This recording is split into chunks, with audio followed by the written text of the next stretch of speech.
Well, good morning, all. I'm just really not quite sure where to go with this. It's been a while since I did anything for Raven and me in ADHD, but I thought I would do a quick share this morning. Because I have a service dog, and occasionally I get into a little scrape with my service dog because people don't respect service dogs, or they bring pets into the store and the pets will interact with my service dog. First, I'm going to talk about today. I typically have a day where I go to Starbucks with one of my daughters. I have several, and we just have coffee together. We just kind of catch each other up on what's going on in our day, and that's kind of my touch base with this particular daughter. And we got there today, and I'll admit right up front is we're very relaxed there. Where we sit, there's usually not very many people, if any, and I'm sitting at the handicap table, and my Raven is not a small girl. I'll show you here.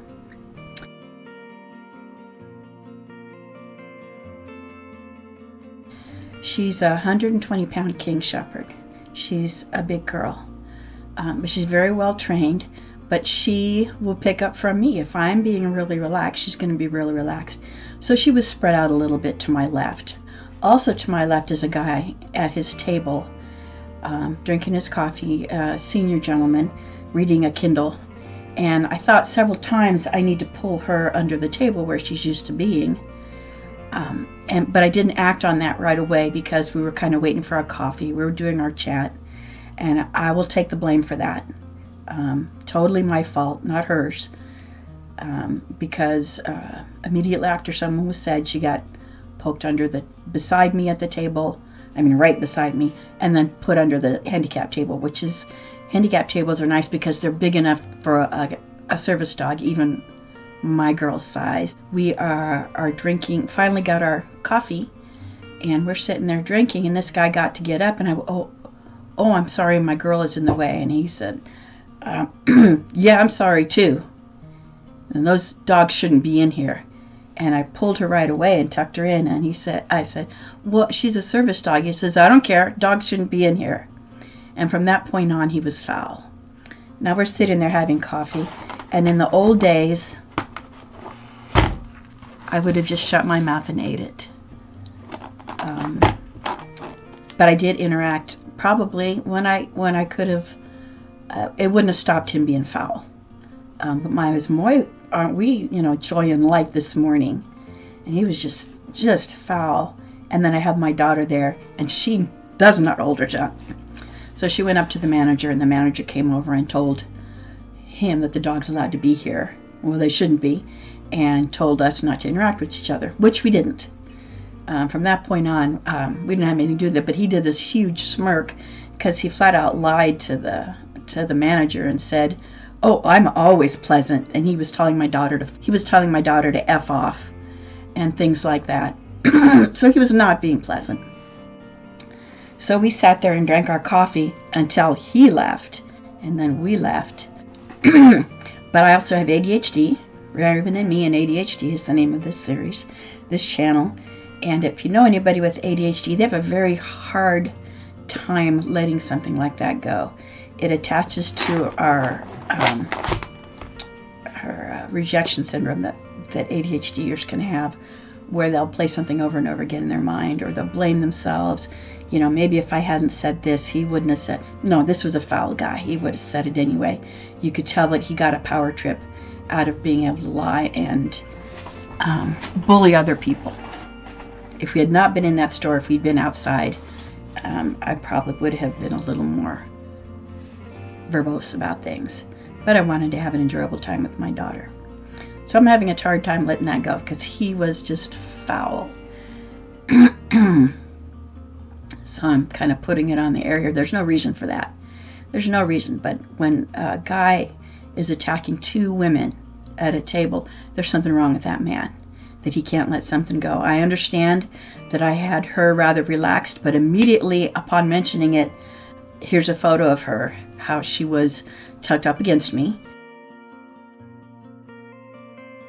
And then a few minutes later, I actually put her under the table And every once in a while, he'd just look over with his, pinchy face that only an old man's face, I can say old man's face can do, and just shook his head looking at her. I'm like, he made what could have been a very pleasant morning with my daughter a little less pleasant, but we worked very hard to communicate with one another and just set him aside and not let it bother us. The second thing is, many months ago, I was going through a local grocery store, and my girl was attacked by a pet. I had originally seen these people. I walked by with my girl, and they said, "Oh, can they meet? Oh, can they meet?" And I said, "No." So I went down towards, I just gotten groceries, went down to Starbucks, and shoot, I was going to get some Starbucks. I had gotten $20 back from the cash register and left it. So I went back to get the money, and in going back to get the money, here they come with their dog, and it's walking in front of them, which service dogs don't do. They're just walking along, and it's sniffing, and it comes right up to Raven, and I heard growl, and I'm going to assume it's the other dog because Raven doesn't growl unless it's reactive to somebody else trying to be aggressive, because she is a shepherd. And that was all she wrote. Then Raven, who's got an extremely deep voice, growled back, and I jerked her too, and she came to me. I don't know how much chomping there was around the mouth of each other. If Raven had bitten her, there would have been marks, but Raven definitely had a scuff, and so I went up to the office, number one, to get my $20, but as I'm walking by after Raven growled, I had checkers coming out of everywhere, looking down, going, "What's going on?" And I pointed at my girl and I said, "Service dog." And then I pointed at theirs as they're walking away, and I said, "Not a service dog." Because grocery stores and places like Walmart are so hamstrung because they can only ask 2 questions. You can only ask 2 questions to someone with a service dog. Is this a service dog? What service does it perform? And people just lie to bring their pet with them. But when you have a dog that is obviously a pet, it's barking, it's pulling, it's all these things, I have an issue with that. And still they lie, and the poor people at the front can't do anything because they've asked their 2 questions and the people lied about it. It's not a service dog. So I asked the gal, I did get my $20 back. And then I asked her, is there a way to get that video? Because, no, actually, I went and had my Starbucks. I sat down, I brought my pup cup, because she gets a pup cup, because she's going to Starbucks, and she would not eat her pup cup. Now, if you know anything about dogs always eat. Mine was not food motivated in her training process, but what dog doesn't like a pup cup? So I went to give her a pup cup right after that attack, and she would not take the pup cup. Not only would she not take the pup cup, she wouldn't task.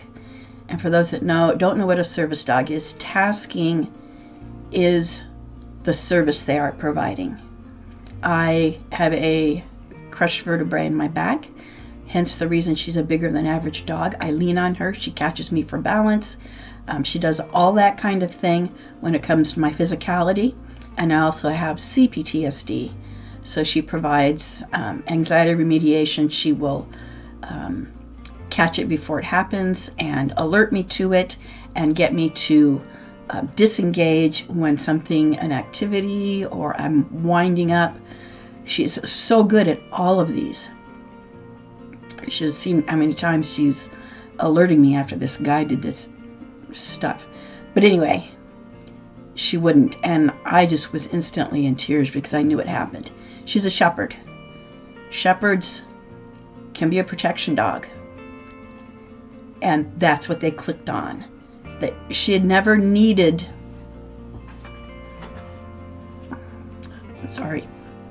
She had never needed to use that part of her behavior. She's a dog. It's always there. You need to protect, play with the other dogs, get a little rowdy. She had never needed to really click that on. And here, now she feels like she needs to protect mom. And somehow, she can either protect or she can task. It took me months of training with her to get her to task again.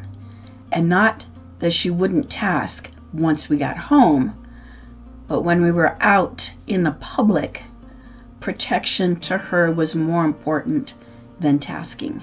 She wanted to make sure I was fine, so she became hyper vigilant for other dogs.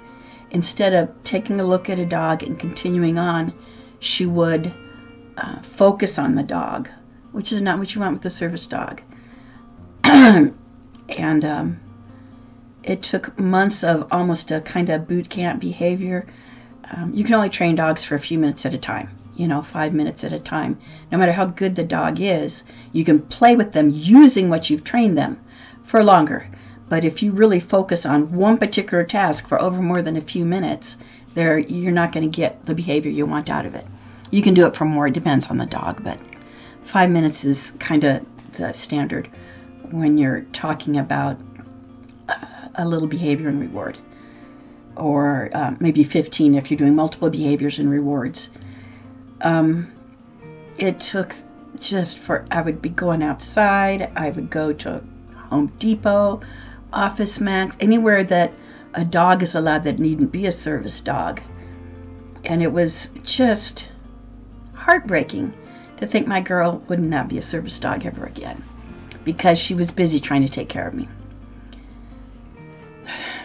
So I had that event happen, which was really significant to me and my anxiety. And my anxiety, of course, shot through the roof every time I go out because it's an ADHD anxiety. And then I need to be hyper vigilant about other dogs now.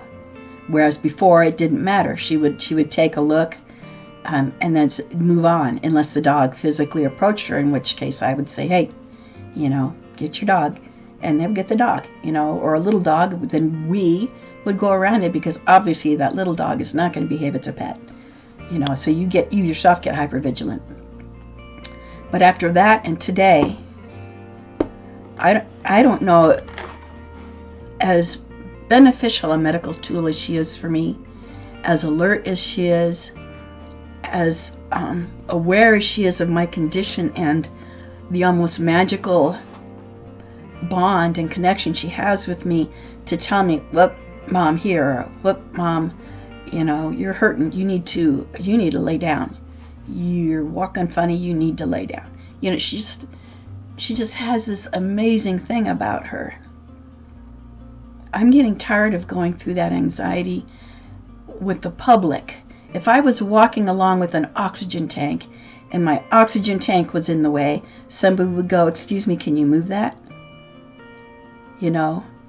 Or they wouldn't allow their dog to come over and bite the oxygen tank. But people don't seem to understand she's a piece of medical equipment. She helps me function throughout my day. She does it at home. This is not just to put the vest on and go to work. She knows when that vest is on, she's going to work and not to be hunky-dory happy, go up to people and wag your tail. She knows that. When she's at home, it's a little bit different, unless I give her command. But I'm getting my heart broke a little bit to think that she's going to have to be at home. So I just don't know where to go with this. I'm quite up in the air. Today was just ugliness. She doesn't need to have that ugliness inflicted on her.